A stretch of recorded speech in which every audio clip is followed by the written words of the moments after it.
नालंदा विश्वविद्यालय सन 1193 ईस्वी में महाविश्वविद्यालय को इमारतों को आगों ने अपने समेट में समेट लिया था, जब चारों तरफ तबाही मच गई थी। मैं चल रहा हूँ यूनिवर्सिटी घूमने के लिए। यूनिवर्सिटी घूमने के दौरान ये मेरे साथी, ये मेरे भाई साथ में मिलकर घूमेंगे और साथ में हर जगहों के बारे में बताने का विस्तार रूप से प्रयास करेंगे। आप लोग कहाँ से आए भाई? मैं आया हूँ बिहार शरीफ से घूमने के लिए इधर नंदा खंडर के बारे में क्या आप जानते हैं? तो वही तो जानने के लिए आया हूँ। तो क्या जाने ये हैं कि पहले यहाँ पे अधिकतर देखने के टूरिज्म टाइप के आते हैं लोग, इस तरह से देखने के अभी तक उनका विस्तार रूप से जानकारी नहीं होती। चलिए मैं आप लोगों को आगे लेके दिखाता हूँ, हर एक जगहों के बारे में विस्तार रूप से बताऊँगा।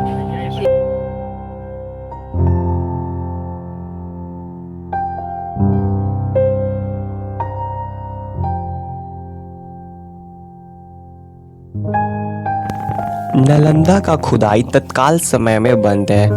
यह 1 वर्ग किलोमीटर की खुदाई 1915 से 40 में हुई थी। तो यहाँ पर रिपोर्ट ने हम सभी को दिखाने के लिए, समझाने के लिए टाइम टू टाइम का प्रोग्रेस रिपोर्ट लिया है, जो टाइम टू टाइम इसकी नालंदा खुदाई होती रही। देखा जाए कितने लेबर लोग इनके खुदाई में लगे हुए थे, और खुदाई करने के पहले यह पूरा का पूरा इमारत इस तरह से दबा चुका था, इस तरह से पूरा दबा हुआ था। यहाँ जो खुदाई करके मिला है, हम लोगों यह देखते हुए आगे बढ़ेंगे। गौरव की बात है, नालंदा 15 जुलाई 1916 को यूनेस्को के लिस्ट में भी शामिल हो गया है। वर्ल्ड हेरिटेज साइट के लिस्ट में इसका नंबर 1043 पे है, इंडिया की लिस्ट में 33 पे है और बिहार का दूसरा स्थान पे है। इससे पहले महाबोधि मंदिर बोध गया का नाम वर्ल्ड हेरिटेज लिस्ट में आया है। 108 हॉस्टल्स मिले थे, जिसमें से अभी 11 मिले हैं, और 108 मंदिर थे, जिसमें से 11 मंदिर भी मिले। यह नालंदा का नया गेट है। ओरिजिनल गेट चूँकि नहीं मिला, तो यह दीवार काट कर यह रास्ता बनाया गया। तत्काल समय में टूरिस्ट को इंटर आने और जाने के लिए इसमें सीमेंट का जो सपोर्ट किया गया है, इसको बचाने के लिए आप लोग ये जो देख रहे हैं, ये इसके एंट्री पॉइंट का मेन गेट है। मुख्य रूप से इस गेट मिली थी नहीं, तो इसे गेट को काट कर बनाया गया है। आप लोग देख सकते हैं इसमें सीमेंट की जो कुछ परतें लगी हुई है।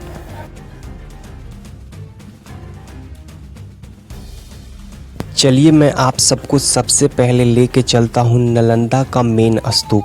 अक्सर आप लोग इंटरनेट पे सर्च करते होंगे तो नालंदा का आपको यह स्तूप दिखाता होगा।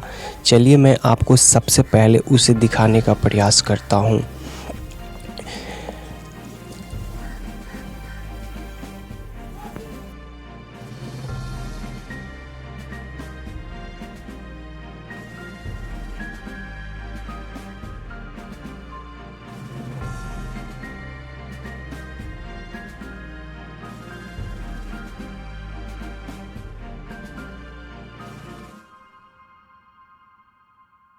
ये नालंदा का मेन स्तूप है। नालंदा का शुरुआत यहीं से होता है।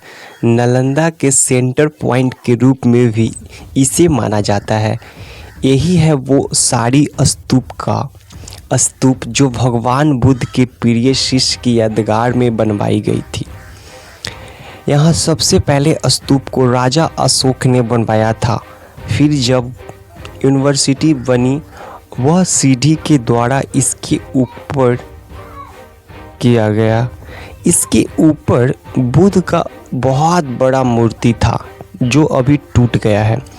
कुछ मूर्तियां अभी भी दीवारों पर है, क्योंकि चारों तरफ ही बुद्ध मूर्ति से घिरी हुई थी। वो सब मूर्तियां ओरिजिनल हैं, जो कुमारगुप्त राजा ने बनवाए थे। इस पर आप देखेंगे कि गोल वाली समाधि है। जो विद्यार्थी या प्रोफेसर बाई चांस मर जाते थे, मर जाने के बाद उनकी डेड बॉडी को घर भेजना संभव नहीं था। यहीं पर जलाकर उनके राख को रख कर उनके पोस्ट के हिसाब से अकॉर्डिंग टू पोस्ट बड़ी या छोटी समाधि बना दी जाती थी। बड़ा है तो उसकी टीचर का, या छोटा है तो सीनियर स्टूडेंट का, एकदम छोटा है उनके जूनियर का अनुसार, उनके हिसाब के अनुसार इनके समाधि बना दी जाती थी, जो आप लोग देख सकते हैं, क्योंकि भेजना संभव नहीं था। जब बुद्ध ने 29 के एज में अपने हाउस को छोड़ा था एनलाइटमेंट के लिए, और जब वो भटक रहे थे तो इस स्थान पे बुद्ध आए थे। उस समय इस जगह का नाम था मैंगो गार्डन, अम्रवन, अम्र पावारिक वन, नालक और नालग्राम। यहाँ के बाद चले गए बम्बो गार्डन, राजगीर, वेणुवन, फिर चले गए MP मध्य प्रदेश, बोध गया, और बोध गया में इनलाइटमेंट मिली।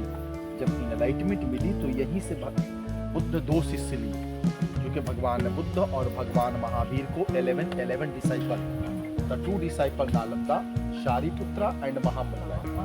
तो महामुगलायना बौद्ध प्रचार प्रसार करने के क्रम में डेथ कर गए मध्य प्रदेश में, तो वहीं पे उनका ऐश के हिंदू बौद्ध जैन तीनों में जलाने की व्यवस्था, तो उनका ऐश को रखकर वहीं पे स्तूप बना दी गई, जिसको हम लोग सांची स्तूप। मैडम मजे की बात है, सारिपुत्र का जन्म नालंदा के नालक ग्राम में हुई।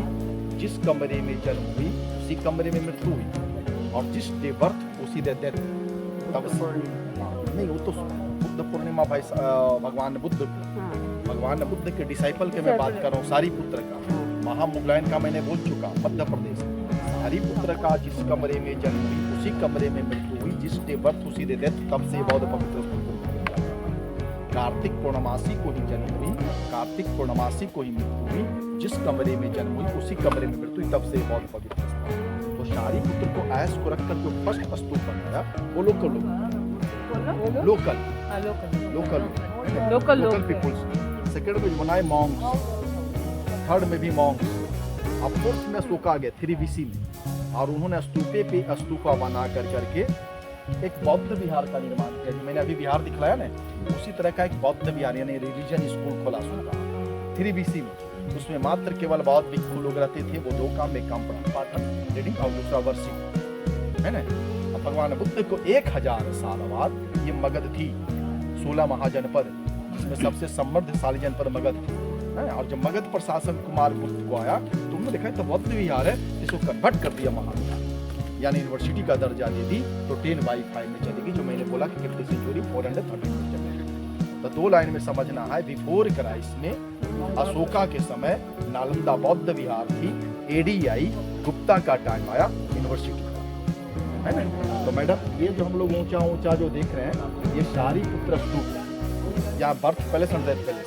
तो शारिपुत्र को ऐश को रखकर यह स्तूप बनी 7 टाइम, 4 अंडरग्राउंड, है ना, और ये 3 ऊपर दिखाई देती। और जिस तरह से हम लोग ठाकुरवाड़ी, मंदिर, मस्जिद, गुरुद्वारा में मन्नतें मांगते हैं, उसी तरह जो बौद्धिस्ट लोग शारिपुत्र के समीप में मन्नतें मांगते थे। तो ये सब जो पीछे जो आपने देखा आने के क्रम में छोटी छोटी स्तूपा, वो सब मनौती स्तूप, घोटी स्तूपा, मनौती स्तूप। मतलब क्या है? मतलब ये हो गई कि आपने मन्नतें मांगी कि मेरी विश माना कि मेरी बेटिया UPSC कंप्लीट कर जाएगा, मेरा बेटवा UPSC कंप्लीट कर जाएगा, तो एक मंदिर बना देगा, है ना। कोई का विश पूरा हो गया तो यूनिवर्सिटी में जो मन्नतें मानता था, मन्नतें पूरी होती थी, तो उसको मनौती स्तूप।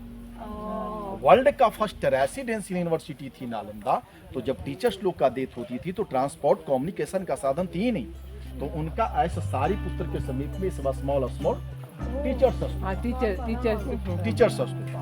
तो जी। तो आज के भी डेट में Sri Lanka, Japan, Thailand, Korea, Vietnam, Nepal, Bhutan, चीन, तिब्बत, Mongolia, Cambodia, Indonesia, Malaysia, Singapore, Burma, peak season में, सर्दियों के मौसम में ये सब सारा ग्रास भरा पड़ा रहता है। लोग बैठ करके सारिपुत्र को वर्शिप करते हैं, पूजा वर्शिप करने का, उसमें आनंद आएगा, है ना। तो लोग सारिपुत्र को वर्शिप करते हैं। क्यों करते हैं वर्शिप? तो वो इसलिए कि इनको बौद्ध धर्म में सारिपुत्र को धर्म सेनापति मिनिस्टर शातत मेरा कहने का अभिप्राय ये हुआ मैडम कि अगर ये शारीपुत्र स्तूप ना होती तो न ये बिहार होता न ये सिटी होती। रूट और शारीपुत्र के वजह से अशोका ने बौद्ध विहार का निर्माण किया। उसके बाद एडी आई, इसे यूनिवर्सिटी में कन्वर्ट कर दी। तो नेट पे बुक में टीवी पे नालंदा के नाम से शारीपुत्र स्तूप देखिए। अब शारी मैं आप सभी को एक मज़ेदार बात बताता हूँ। इसमें 75% जो कंस्ट्रक्शन है जो एकदम एज इट एज ओरिजिनल है, मगर 25% रीस्टोर किया गया है।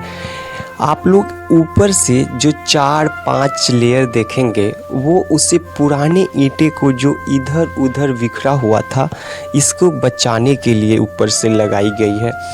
देखा जाए ओरिजिनल वाला लगता है ईंटे के ऊपर ईंटा चिपकाया हुआ है, किंतु चूना, सूखी माटी, बेल का रस, गुड़ और उड़द की दाल इनके पोस्ट के रूप में लगा हुआ है। जो नया है वही पुराना लग रहा है, जो पुराना है वही नया लग रहा है। Means old is gold. यह ओरिजिनल दीवार है। यह 10 बाई 10 फीट का कमरा है। प्रत्येक 7 बच्चे पर एक टीचर थे। हर 7 कमरे के बाद एक टीचर रहते थे। यह जो सभी एक जैसा है। एक स्टूडेंट या एक टीचर रहते थे। प्रत्येक कमरा, हर हॉस्टल के सामने एक बौद्ध मंदिर होता था। चलिए मैं हॉस्टल्स की ओर लेकर चलता हूँ। ये जो आप लोग देख रहे हैं यह हॉस्टल्स है। यहाँ पे बच्चों अपने रहने का कक्ष था और हर हॉस्टल्स पे एक कुआं होती थी। जो आप लोग देख सकते हैं कुआं कुछ इस प्रकार थी। आज इस कुआं में जो टूरिस्ट आते हैं वो कुछ सिक्के गिरा देते हैं नीचे। देखिए ये यहाँ पर टूरिज़्म बहुत आते हैं, विदेशों से भी आते हैं। टूरिज़्म की सिलसिला प्रतिदिन चलती रहती है। इसी तरह ये लोग नेपाली हैं।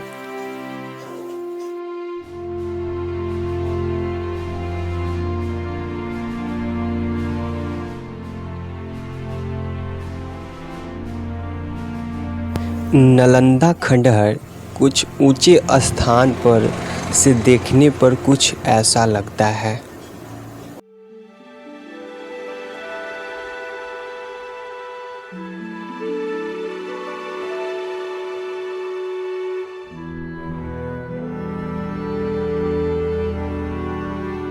चलिए मैं अब उस ओर लेके चलता हूँ जब टीचर लेक्चर दिया करते थे। उस स्थान पे मैं आप सभी को दिखाता हूँ जब टीचर बैठकर सभी बच्चों को लेक्चर देते थे। उस स्थान पे मैं लेके चलता हूँ। लेकिन इसके साथ मैं आप सभी को एक फैक्ट बात बताना चाहता हूँ। आज के समय में इटली के बोलोन यूनिवर्सिटी जिसे आज दुनिया का सबसे पुरानी यूनिवर्सिटी कहा जाता है, लेकिन हमारी कहानी इससे भी 500 साल पुरानी है। यह कहानी है नालंदा महाविहार यानी नालंदा यूनिवर्सिटी। हर साल लाखों बच्चे भारत छोड़कर बाहर की यूनिवर्सिटी से अपनी पढ़ाई पूरी करने जाते हैं। ऑक्सफोर्ड, हार्वर्ड, न्यूयॉर्क यूनिवर्सिटी जैसे कई यूनिवर्सिटी है आज पूरी दुनिया में फेमस है। लेकिन हजारों साल पहले कहानी कुछ और थी। जब दूसरे देशों से लाखों विद्यार्थी अपनी शिक्षा पूरी करने भारत आते थे, तब शिक्षा का केंद्र कोई फॉरेन यूनिवर्सिटी नहीं बल्कि प्राचीन भारत के सबसे पुराने विश्वविद्यालयों में से एक था नालंदा विश्वविद्यालय। नालंदा यह सब 3 सांस्कृतिक शब्द से मिलकर बना है। न आलम, the unstoppable flow of knowledge. अपने नाम की तरह ही यह यूनिवर्सिटी शुरुआत से ही प्राचीन भारत की एक ऐसी जगह थी जहां ज्ञान का असीम भंडार था। लगभग यह 57 एकड़ के एरिया में फैली इस यूनिवर्सिटी में लेक्चर, लॉजिक, मैथमेटिक्स और मेडिटेशन जैसे कई सब्जेक्ट पढ़ाए जाते थे, जहां स्टूडेंट्स की खोज में चाइना, तिब्बत, इंडोनेशिया, जापान, फारसी, टर्की जैसे कई देश यहां खींचे चले आते थे। इसी स्थान पर अध्यापक बच्चों को लेक्चर देते थे, इसी स्थान पे बच्चों को पढ़ाते थे। ये है जहाँ पे अध्यापक खड़े होकर बच्चों को पढ़ाते थे। अक्सर देखा जाए इसी में कक्ष बनाई गई है। ये देखिए आप लोग, आप सभी को ये नालंदा खंडहर को देखकर क्या याद आती है? नालंदा खंडहर के बारे में आप लोग क्या जानते हैं? आप अपनी राय ज़रूर इस कमेंट बॉक्स में दें।